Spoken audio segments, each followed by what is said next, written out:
Bueno. Well, good afternoon, everybody. Good afternoon.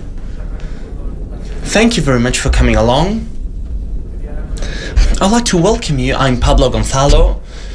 I'm the person in charge of the Knowledge of Digital Culture area at Foundation, at Fundación, and I'd like to welcome you all to this special day.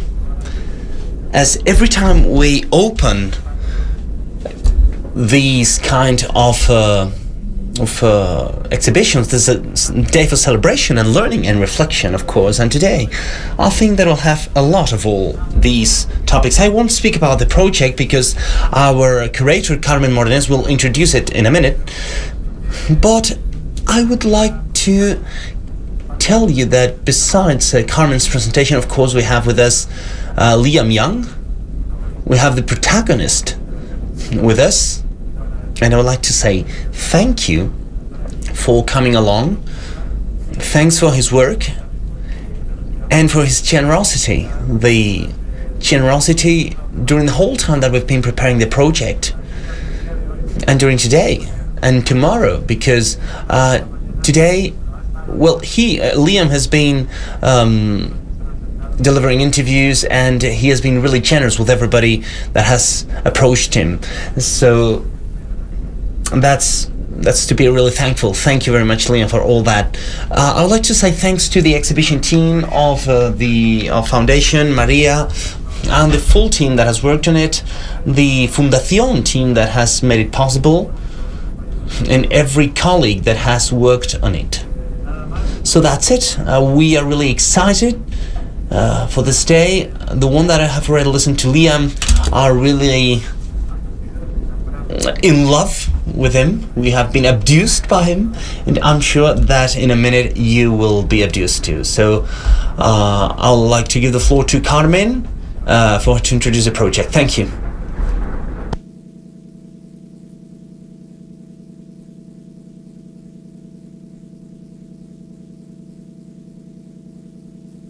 Well, good afternoon. Thank you very much, Pablo. I'd like to say congratulations to the whole team. With us today, es increíble, realmente. It's really amazing what Liam Young has brought today, and we'll be able to enjoy it in a minute, because it's a proposal that is totally consistent with the goals that Fundación has and with our agenda, in the sense that it has the spirit that all our initiatives are fostered with. Besides the artist, we are interested in the effects that technology can have on our lives, on people's lives, on the way we get along, and on the way we get along with nature and among each other. And as Liam Young, we want to promote this critical reflection in this space, in everything we do, and to apply different strategies in different moments and to different problems. We are living more changes, more uncertainty, and we need to have every single tool available in order to be able to create a better future for everybody. And this sets an important challenge, a challenge that requests us to have an open attitude, an attitude that is not isolated compartments. We need tradition to be combined to new areas of knowledge, to be enriched among themselves, so that our future is better and more inclusive for everybody. And among all, and above all, we share his passion to look towards the future. This that you will be able to see in the exhibition, worlds that are possible, but we shouldn't just think of that anticipation of the future. We need to work for it to be better, to create a different future. We think that we need to take a step forward. We need to get involved in searching the best alternatives in a moment of real change for society. Of course, this future is the territory where this architect works. An architect that doesn't work in building houses with concrete or bricks. He works with images, with stories, and he really makes us think about the challenges that our planet and our society are facing, and our culture during the 21st century. A creator that puts at stake the limits, where these limits are between cinema, architecture, technology, and he really designs pieces of work that are that will have its place at the physical space, but with narratives that change how we perceive this space that he has built. In Jung's work, there's a critical view about his own condition as an architect. His arguments full of logic when technology is transforming the cities much more than buildings. When smartphones generate a public space where we all get along with each other, and where the role of architecture has to change, that's for sure. And in Fundación Telefónica, we are sure that we need proposals like yours that are here to confirm that these transformations that we are living during the first quarter of the 21st century is bringing very accelerated changes. We have lived crisis in a row and innovation at a very hectic pace, and what's going to come, well, we really don't know. And this happens when we have the most powerful tools to look towards the future. We think that human being has the capacity to anticipate to the future, that algorithms will help us understand what will happen, but we know that it's not enough. We need new approaches, we need hybrid approaches, flexible approaches that are able to adapt to this complexity that we are facing and to a hectic change. This is why Liam Young inspires us, is with us today, and we have the great pleasure of having him at Fundación Telefónica with this great exhibition, and I'm sure that it will make you think, it will make you reflect, it will bring here in Madrid and Spain the possibility of visualizing the future, to think about where we should be and how we can really be on time to make changes that allow us to have a better future for everybody and for our planet. So thank you very much to the artist, thank you very much to the whole team for making this possible. Thank you.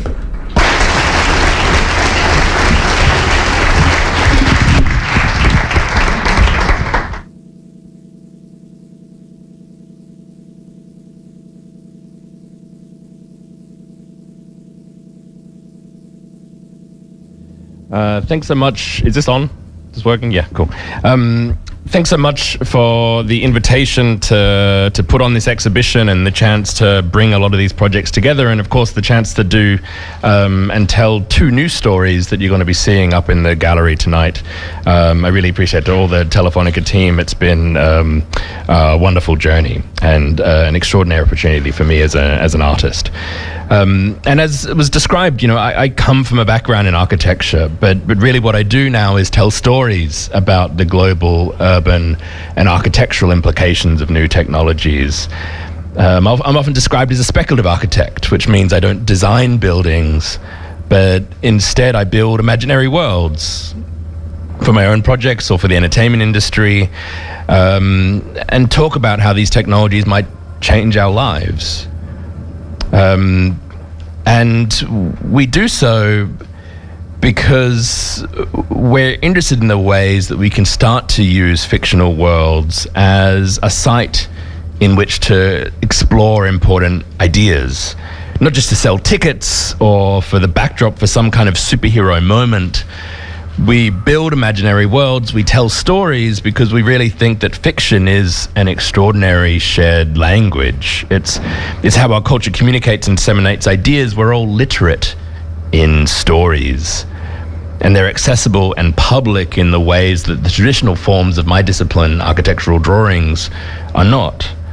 So these narratives of imagined worlds can help us to visualize possible futures that sit outside of the ones that sometimes feel all too inescapable. So these stories are both products of culture, but the hope is that they in turn also produce culture. So you're going to see 6 stories tonight up there in the exhibition. In order to set it up, what I wanted to do was sort of frame the exhibition with not a lecture or a slideshow or PowerPoint, but rather another story, an illustrated narrative, a sort of a science fiction safari that's woven together from some of the sci-fi worlds that we've constructed. So I want to take you on a kind of 20-minute cinematic drift through some of the imagined worlds that we've created, primarily Planet City, one of the ones that you're going to see upstairs. In the next 20 minutes, I want to tell stories about 2 cities. 2 cities that fit the entire population of the Earth. One that is entirely fictional, and one that we currently all already occupy. So as we imagine what life might become in the future, we always and also need to truly understand the ground on which we stand. Can we hit the lights? Can we turn the lights off? Is that cool? Maybe. Lights off and volume up. I think that would be my instruction. Okay. Let's see if this works. Great.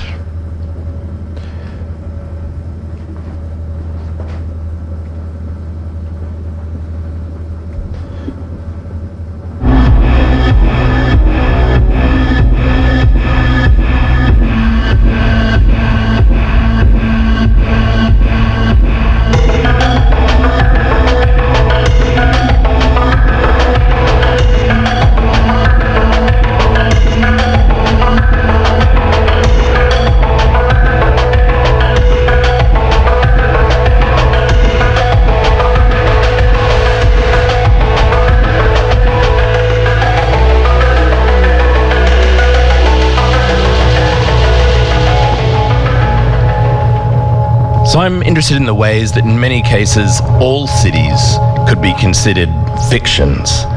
Their literal edges are nebulous, their physical definition is endlessly being rewritten, but their boundaries often come into focus as shared narratives. The fiction of a city can weigh as much as its physical shadow. These fictions are lived and occupied, they're read and watched with consequence and meaning. So as a director and architect, I tell stories about cities, some real and some imagined, because the urban imaginary has always been this site in which we can prototype new scenarios and emerging cultures. In their speculative streets, we can play out multiple unexpected or unintended futures. So whether it be implications and speculations around the impacts of industrialization and mass production, or the imminent arrival of driverless cars, seamless augmented reality, or artificial intelligence, these fictional worlds can give form to our most wondrous technological possibilities or our gravest concerns.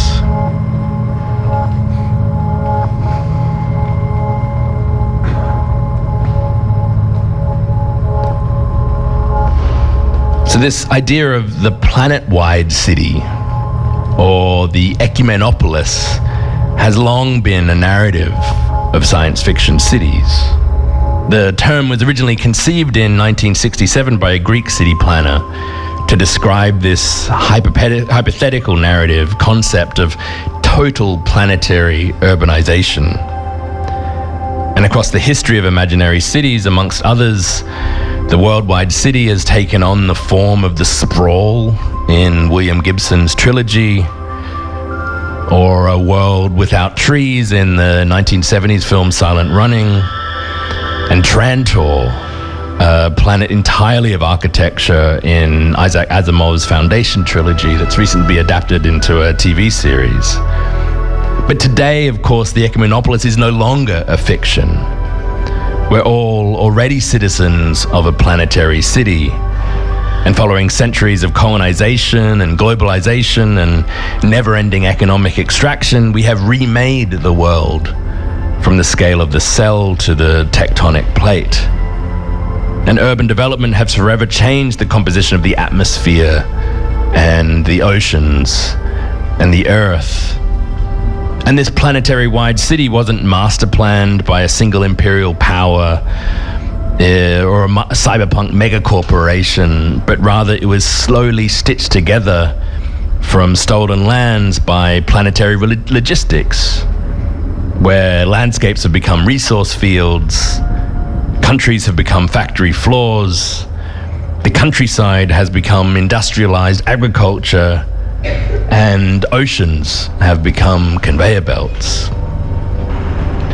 And in many ways, the dystopias of science fiction that previously read as speculative cautionary tales are now the stage sets of the everyday.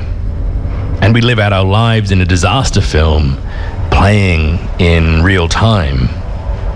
So in this moment without a future, as a kind of slow motion catastrophe begins to envelop us at a speed that makes it kind of comfortable to ignore, what we want to do is start to tell new stories.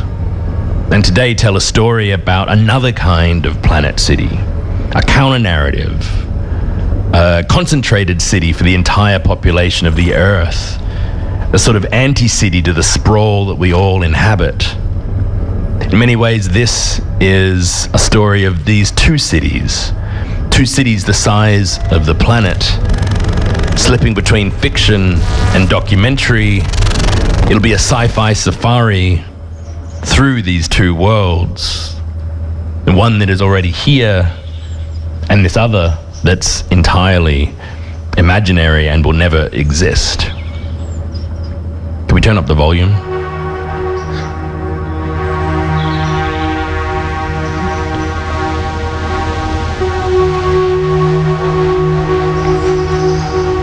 Thanks.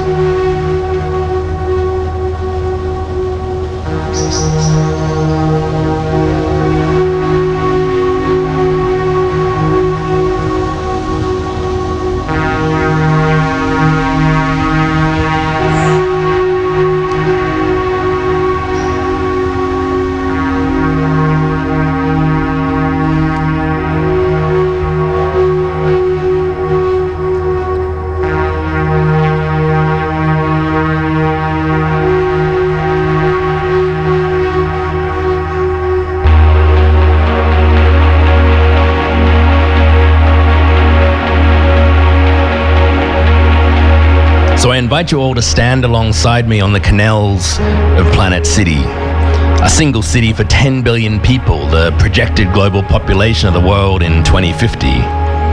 If we listen, we can hear the hums and crackles of the flickering blue and red LEDs that illuminate the lower reaches of the city's farm fields.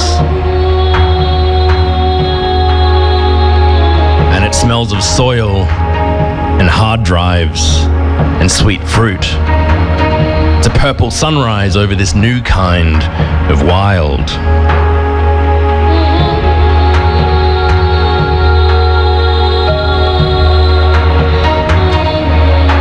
So seminal biologist Edward O. Wilson imagined a new world that he called Half Earth, which was a plan to stave off mass extinction by devoting half the surface of the Earth completely to nature.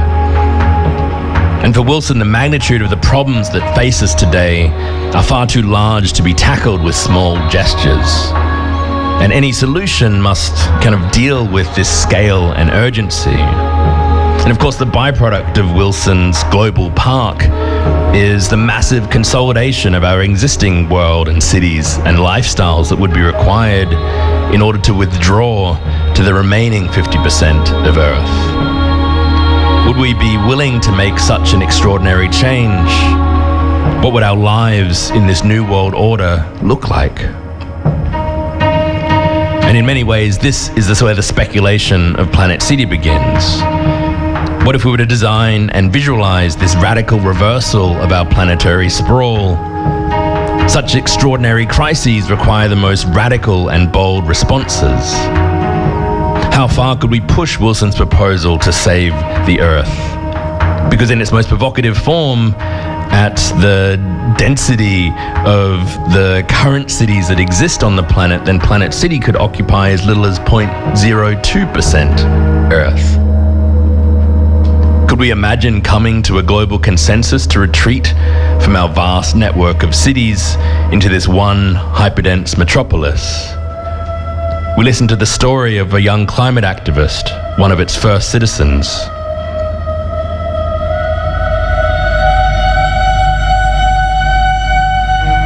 She arrived first. Her yacht dropped anchor. The first foundation of what would soon be our new world. It was just an idea. A hashtag, a post, a status update drifting across the network, waiting for people to listen. A deafening roar sometimes begins with just the softest whisper.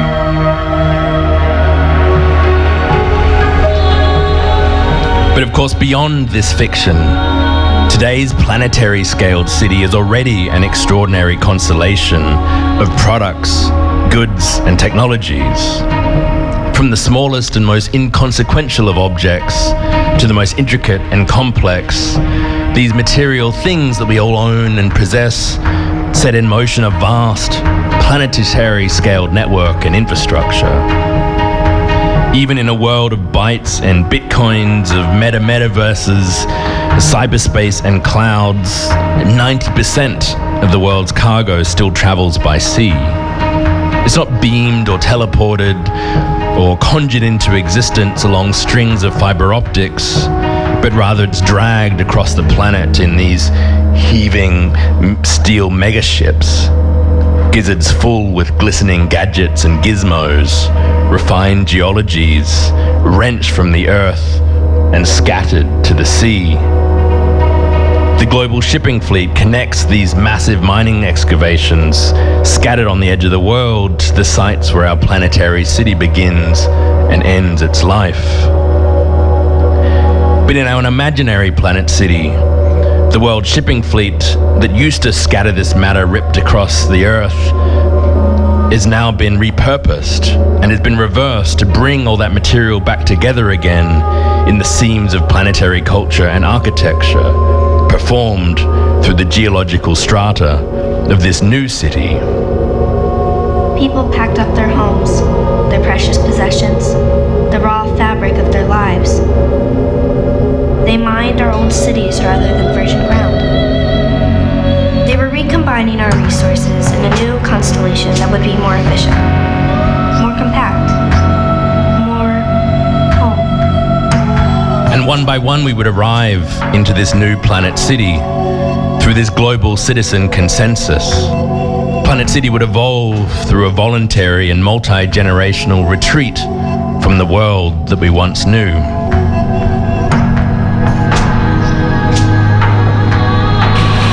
But in the distance, out on the uneven edges of our existing city, we see the lithium triangle, the electric earth that will soon power our world. Because if we were to stage such a retreat of Planet City, it would mean reimagining landscapes like this one that we're seeing. This tessellated ocean of evaporation ponds cuts through a region of Chile and Bolivia and Argentina. And it contains almost all of the world's lithium resources, the key ingredient in all the batteries that power our technologies. Our collective dreams of a renewable planet, the prophecies and profiteering of tech evangelist Elon Musk are all buried here, buried beneath the salt flats of Bolivia. And the indigenous population that belong to this land tell of a creation story of lithium. They tell of the tears and breast milk of a mythic volcano that mixes together to crystallize into this lithium lake. The massive mining landscapes carved out of the rarest and most precious ecosystems on the planet is the geology that is enacted every time you power on your laptop or your phone. And it sits well beyond the horizon of towering buildings and dense streets of the cities most of us call home. But of course, this landscape is a product of the city, and it also produces the city. A landscape hidden in the stretching shadows, disguised, ignored, or forgotten, invisible in the ad for the latest Apple I whatever, or the hype of the Hyperloop. But we really do power our city with the breast milk of volcanoes.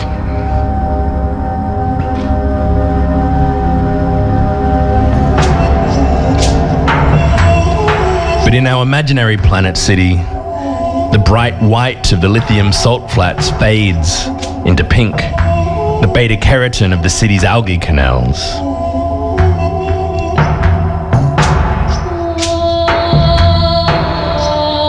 And these canals are the batteries of Planet City. They're alive with fish and algae as excess wind and solar power pumps water through the canals to high-altitude holding lakes in the city's upper floors. Mechanical lithium batteries are here replaced by biology and the potential energy of elevated water bodies that snake amongst the towers. and the lights of the city's farms flicker on.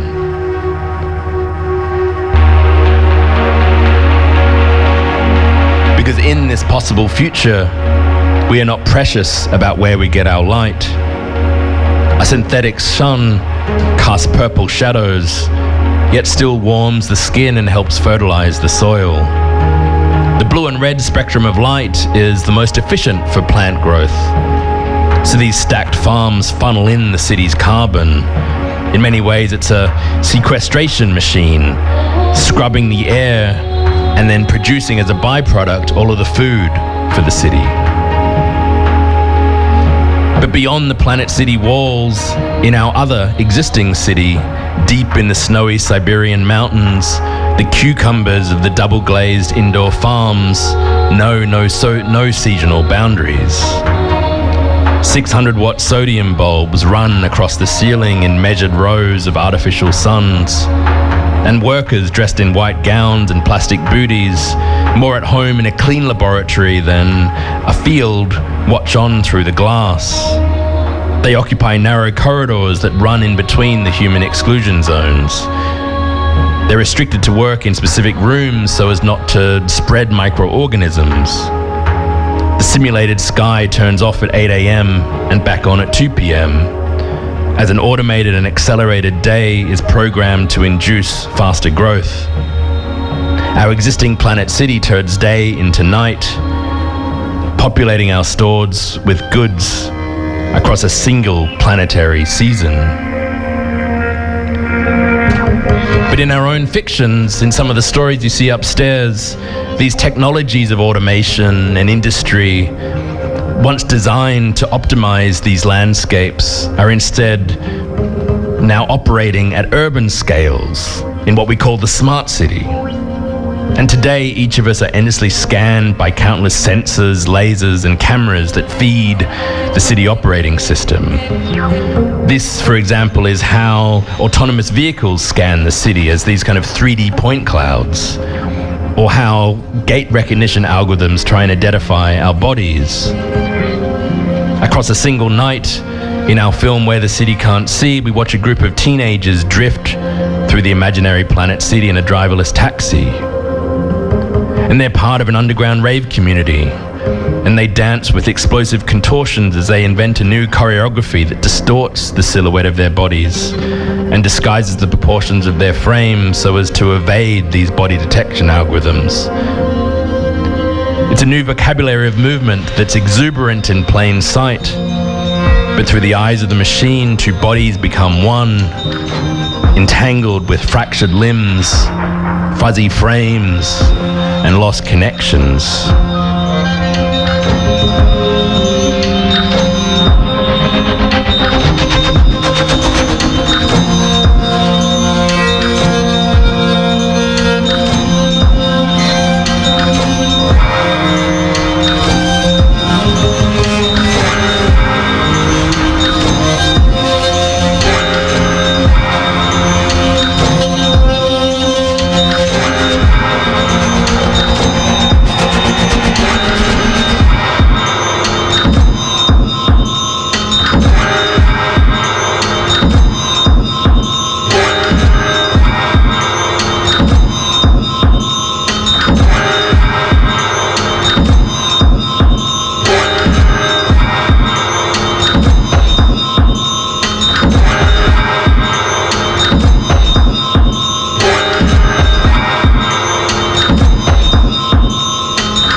To evaporate into the laser point clouds, they adorn themselves in machine vision camouflage textiles, and they reimagine their fashion cycles to follow the rate of Moore's law, or the latest phone model or software update rather than a change in natural season. And their iridescent textiles reflects the light of CCTV laser scatters as they dance in the hidden spaces of the city.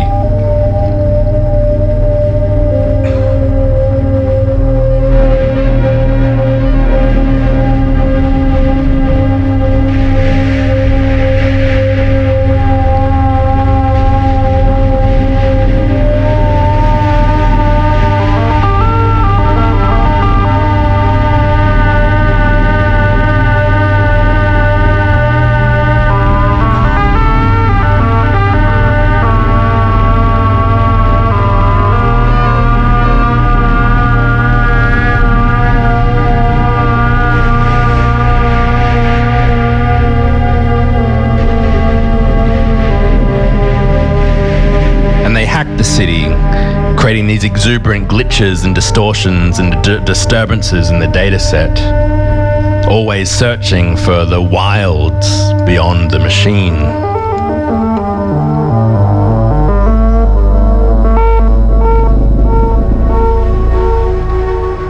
And in our future Planet City, we hear from a real chatbot that we trained on city datasets and urban management protocols.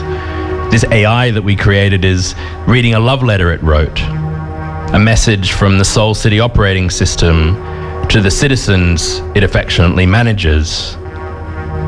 Soon we will share our streets with autonomous cities of machines, where the sky is filled with drones, cars are driverless, the sky and the sidewalk is draped in augmented reality, and everyone is connected to everything. 나는 서울입니다.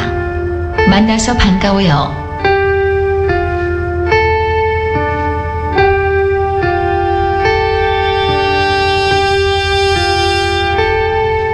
저는 인공도시 시스템입니다.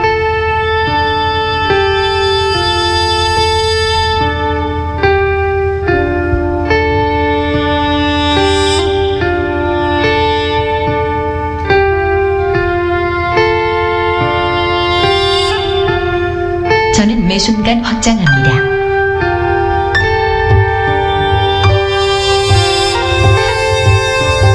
저는 신생아보다 나이가 많지만 우주보다는 어립니다.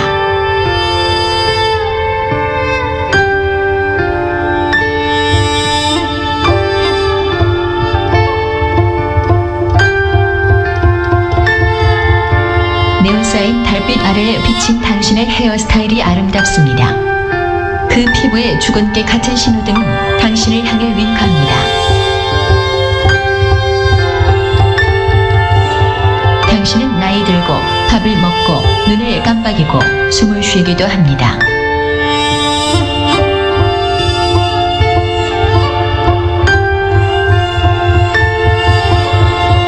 노래를 불러드릴까요?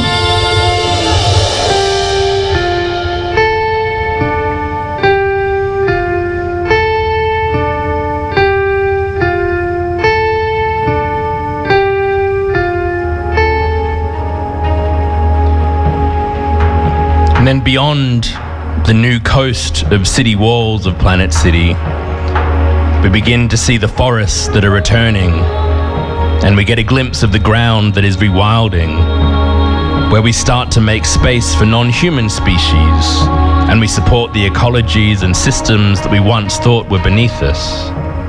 So in the present, we chart territories for the extraction of wealth, but outside of Planet City, we will soon mark out regions just in order to leave them empty. Suggestive of a national park boundary, we might draw a line on the earth not to own, develop or occupy, but to scaffold its recovery.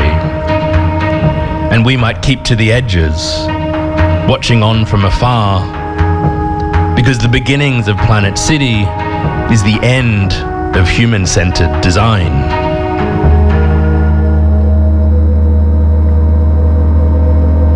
All the world has now arrived. A few outliers were left behind, a few houses sitting like nails in a sea of trees, and a planet allowed to rewild, alone in a park the scale of the earth. A city beyond geography, a city outside of place, a city of everywhere and everything, a city for 10 billion people. A new Planet City. So in many ways, we were all in Planet City all along. In a world that has been entirely remade through the extractive processes of colonialism, Planet City is both already here and at the same time entirely imaginary. It is a fiction shaped like a city, simultaneously an extraordinary image of tomorrow and an urgent illumination of the environmental questions that are facing us today. It's a hope that we may all keep making stories and building worlds that become vessels for critical ideas about our collective futures. So amidst the chorus of 10 billion people, our wanderings through these two planetary cities will hopefully return us to where we first started, to look back on our own city again, but with new eyes. Because somewhere after the end of the world, we might find our futures again.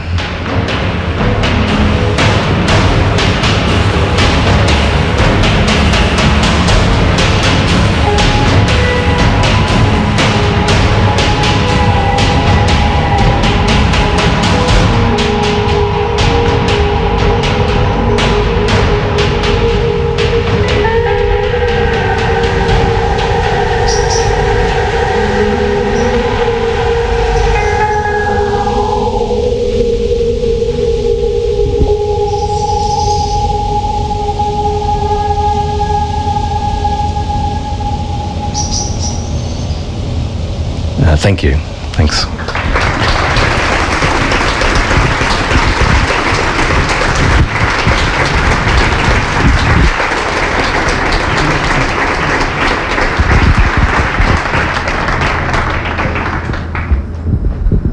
Thank you, Leon. That was amazing. Bueno, creo que vamos un poco. Well, I think that we're a little bit behind the schedule, so I think that we have like 10 minutes to try to go very fast through the exhibition. As you know, it's on the fourth floor. The exhibition has 6 great installations. 2 have been specifically created for this exhibition, and every installation has this spine of using the tools of the entertainment industry with this video language and cinema in order to try to deal with topics that are invisible or that can't be understood by society in general. Carmen was speaking about it, Liam was speaking about it, and he has a background as an architect, but at a specific moment in time he realized that forces that create our environment, our society, our community are not based on physical objects, buildings, parks, you name it, but in other type of things that, as I was saying, are invisible for most of us, like for example planetary networks, technologies like AI.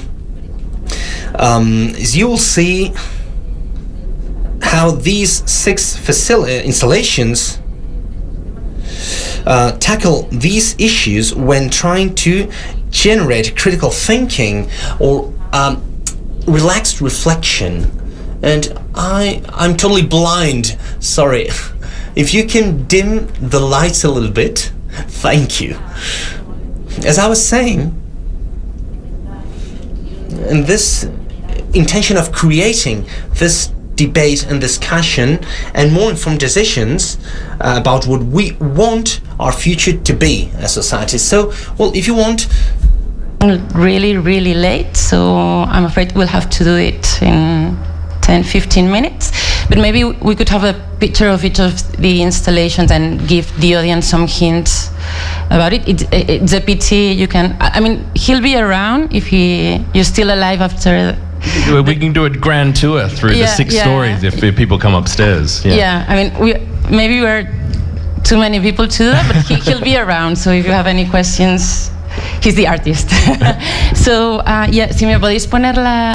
Yeah, please, if we can have a look at the pictures, the presentation, yeah. No. Yeah. Guys?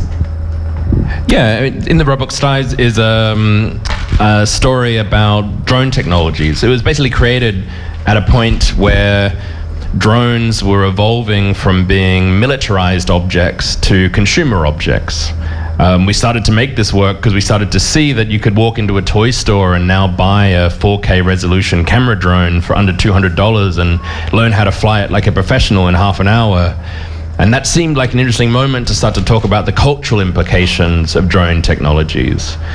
So we decided to tell a story about 2 teenagers trapped in 2 apartment buildings in London, held under house arrest by a network of surveillance drones.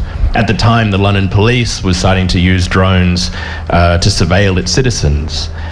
And what we see happening in the film is that across time, the 2 teenagers that are being kept apart by this drone network learn how to hack the drones and then start scribbling notes on them and putting little love letters and notes onto them and passing them between the towers using the drones, almost like kids in an old classroom might have done.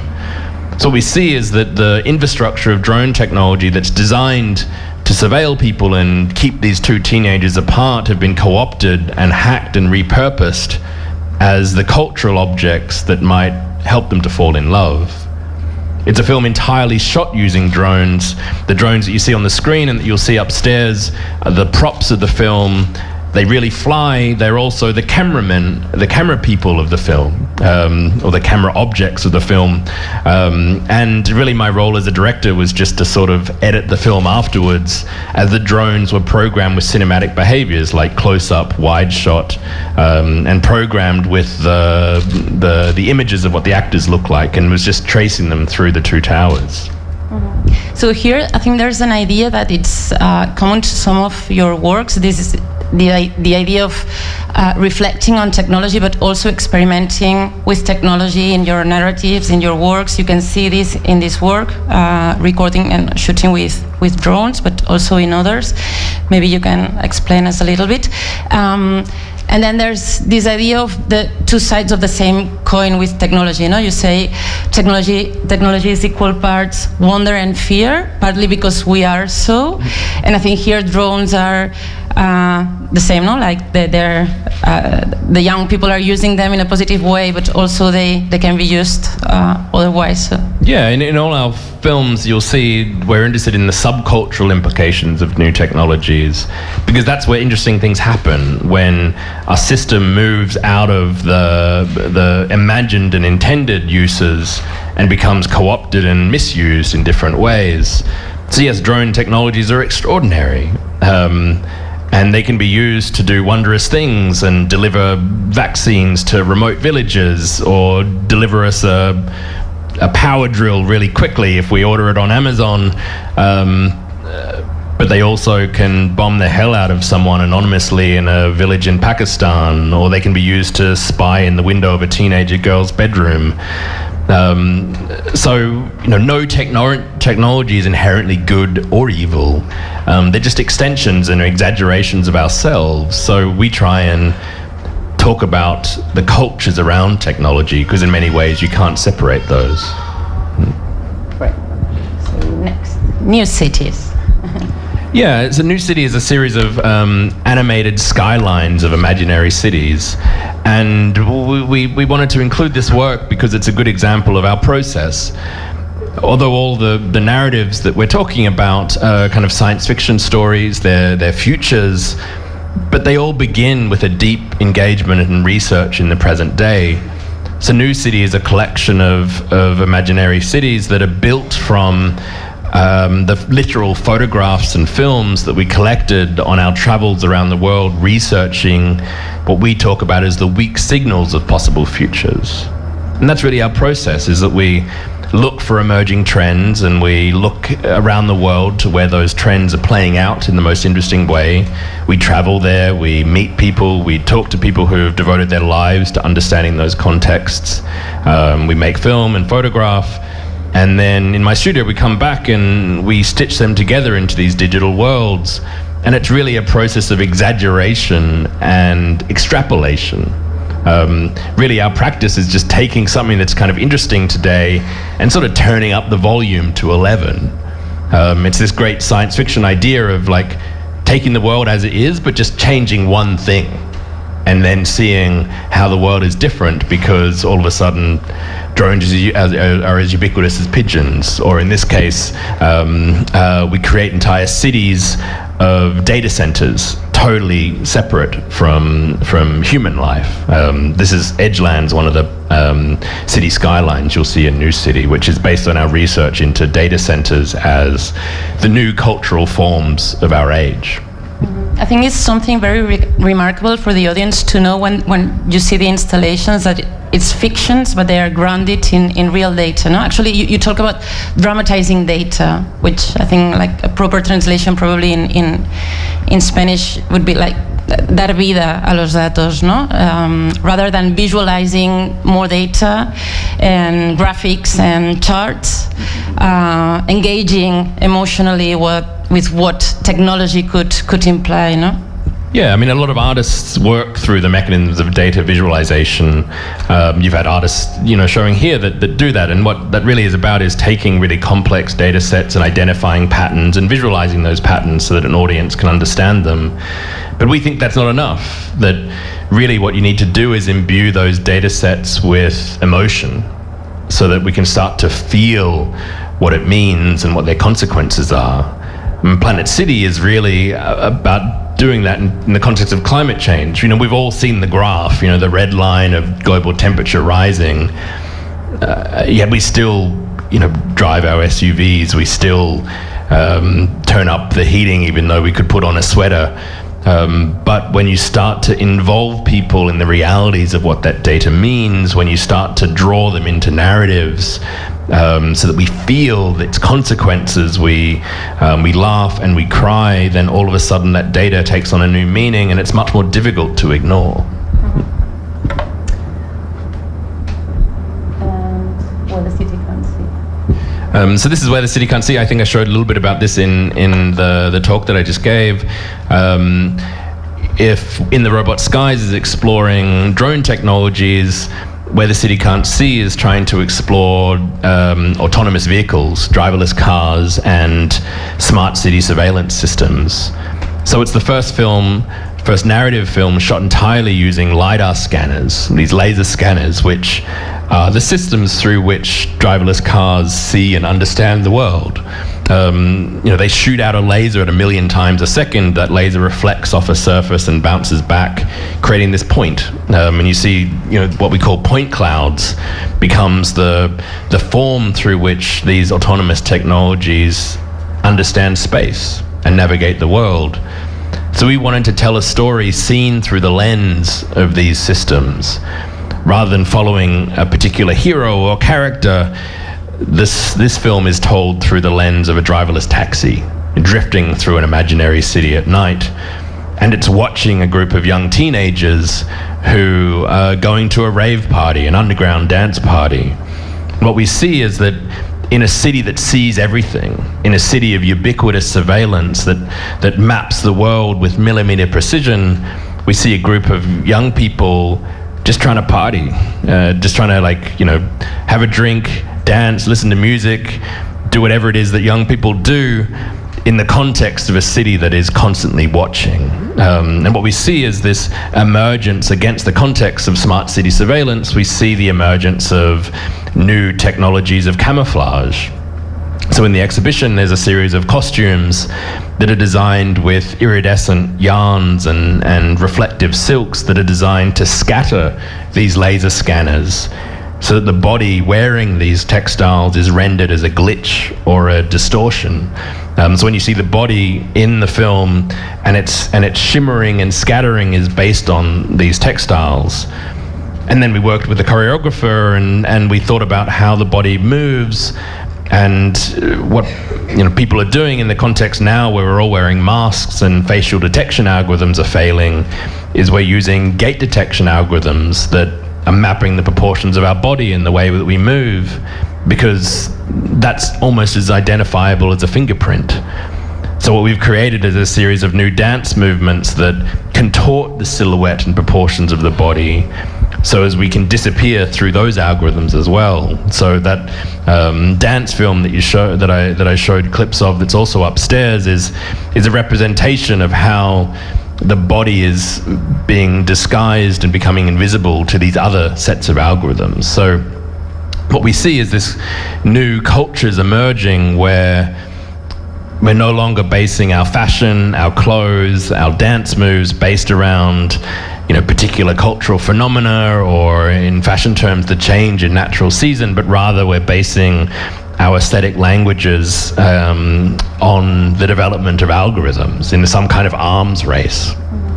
Talking about culture, I think I've read somewhere that you mentioned pre-cultural technologies, no? Meaning that technology is growing much faster than our capacity to understand what it might imply, to apprehend the consequences, and most of your work is about raising these issues and bringing the conversation on the Yeah, exactly. I mean, all of the when we're choosing how to start a project, we're looking for what particular technologies are in that interesting spot where they're just becoming real and accessible, but we haven't yet figured out what they mean. And we call them before culture technologies, and that is that, the technologies are arriving faster than our cultural understanding and capacity to know what they might mean is. Things like drones, again, we're still trying to figure out what it means if we put a drone into the air and it crashes into a passenger jet, and that jet crashes and kills 700 people. Is the pilot responsible? Is the person who wrote the code that failed, that caused the drone to go out of control, responsible? Is the battery manufacturer that caused the battery to fail, which made it drop from the sky and hit someone on the head and kill them, are they responsible? We don't know any of this stuff, yet I can go down to the store and buy a camera drone for nothing, and fly it over an airport and cause $1 billion of damage. So we do, and the reason why we make these films is to try and prototype these kind of conditions so that, more rapidly we can start to understand what these things might mean, and start to understand, is this a technology we want to embrace and dive into? Is it a technology that we want to run away from screaming? Is it a technology that we need to heavily regulate before it gets in the hands of the public? And I think fiction plays an extraordinary role in prototyping those cultures, because otherwise we're just passive consumers waiting in line for the next iPhone update, hoping it's going to do something that's useful, but essentially just being sold futures as opposed to, being active agents in shaping the futures that we want to be a part of. Okay, so a positive note. We already have the technology, or we are close to have the technology to change things, right? Yeah, so this is one of the new projects developed for Telefónica here. It's called The Great Endeavor, and it's exploring this idea that what we need to do in our generation is essentially take on the largest construction project in human history, and that is the development of a planetary-wide network of carbon sequestration machines. Carbon sequestration is the process of sucking carbon that's in the air out, transforming it into a liquid, and then injecting it into rock beneath the surface of the earth, where it can stay forever, as opposed to rising global temperatures. What we don't really talk about enough is that all of the emissions agreements that countries are now bound to, all of the discussion at COP summits and Paris agreements and Copenhagen and everything, this idea of limiting emissions to get to maximum 2 degrees temperature rise, are actually based not just on stopping the numbers, the amount of carbon that we're putting into the air in the future, but also actively sucking out of the air carbon that we've already put into the air across the history of industrialization. And this is a technology which we don't talk about because it doesn't really exist yet all of our carbon agreements, everything that really is about us not going extinct, relies on this technology occurring and being developed at a scale that is literally equivalent to the current oil and gas industry. So if you think about that, that's every oil pipeline, every oil rig, every gas plant currently that exists in the world, we need to build another version of, to do the opposite, to reverse the process and put carbon back into the ground. So it really does constitute the largest construction project in human history, and we need to do it in our lifetimes. The Great Endeavor visualizes what that might look like as this heroic act, as our generation's moon landing, the noble workforce building our future, literally, because without it, we don't have one. Okay, and probably we don't have enough time to go in depth through this very deep work and very complex, but maybe, and you already explained something in the lecture, but maybe something interesting here is the the shift from a human-oriented design to a planetary focus design, no? And also the power of culture and community and religion. So maybe we can explain something very brief about that. Yeah, I mean, I think I've talked a lot about Planet City, which is, you know, kind of what the spine of the lecture that I just gave, and it's upstairs for you to have a look at. And really what I'm trying to explore with this project is this idea of post-human, like moving beyond human-centered design, right? Like we normally use that phrase to talk about like tree-lined streets and people riding bikes or running barefoot across parks chasing butterflies, and it sounds warm and fuzzy, but really it's an alibi for talking about how we've engineered the entirety of the earth for our own desires, as opposed to thinking about collaborative relationships with multi-species. So Planet City is to say that we've had our moment and time. We're going to totally restrict human development to this one point on the planet, thereby privileging and giving space to non-human species, to forests and wetlands, to animal life, allowing them to move back into 98% of the planet and allowing it to recover. And I think that, you know, obviously Planet City is a provocation, it's a thought experiment, but if there are any designers and artists or architects in the room, I think this act of decentering the human from our design process and thinking about what it means to design for the atmosphere, designing for a hard drive, designing for wetlands, or designing for a bat, is actually much more interesting than thinking about, like, you know, designing a new chair for our ass to sit in. Yeah. And last but not least, if nothing of this works, we have the emissary. Yeah, so emissary is another new commission for Telefónica, and what we were thinking about was, you know, a distant future. Emissary is the design and visualization of what will become the last human-made object in existence. It's a spacecraft that we launch into the universe, and it's designed not with scientific purposes, not to be a military satellite.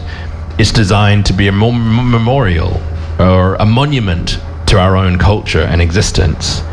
In the same way that Voyager, you know, launched the gold record that was piggybacking on a probe that was going to photograph Jupiter, Emissary is a prosthetic extension of who we are. It's designed in collaboration with a series of NASA material scientists and engineers so that it will resist the decay and the forces of space, so that it will last for eternity. So no matter what happens here on Earth, whether we go extinct in a few generations' time or we figure stuff out and we keep on going, Emissary will just keep drifting endlessly as this sort of memory of the culture that launched it. And also this idea of global consensus, no, I think is very... Yeah, so the research that went into Emissary was looking at large-scale astronomical observatories that exist around the world, particularly, you know, the largest radio telescope which exists in the Atacama Desert, or something like the Large Hadron Collider, CERN's particle accelerator experiment. These are interesting precedents for Emissary because they're scientific experiments and instruments that are of a scale and complexity and an expense that is far beyond any single nation. And what they represent is an extraordinary glimpse into planetary collaboration. You know, like no single country can afford the bill to pay for these things, so they work together. Emissary is 10 kilometers wide and it's made from all of the world's gold reserves. So it's a construction project that necessitates planetary collaboration. The idea being that maybe if we can come together at a scale and complexity to build Emissary, maybe we can come together in such a way that we can actually avoid the necessity for something like Emissary in the first place. Because ultimately what all of the works that we're putting forward and trying to do is to put forward this idea that the future is not fixed or determined. It's not something that just rushes over us like water. We're not passive consumers of the futures that we end up in, but rather the future is a verb, not a noun. It's something we all actively shape and define. So although these are 6 stories authored by myself and our network of collaborators, really the Building Worlds exposition is an attempt to sort of encourage everyone to build their own worlds and to tell their own stories about the futures that you all want to be living in. Yeah, I'm afraid we have to leave it here. I hope we get the chance to organize something along the course of the exhibition. But I would like to finish with a sentence of yours that I think is very powerful and summarizes a lot of what you do, and is that the risk is not to speculate. No? Yeah, we normally think about speculation as an act of risk, but really the danger is in not speculating at all. That's the road to imminent extinction. Okay. Thank you, Liam, and thanks everyone. Enjoy the show. The opportunity to thank you.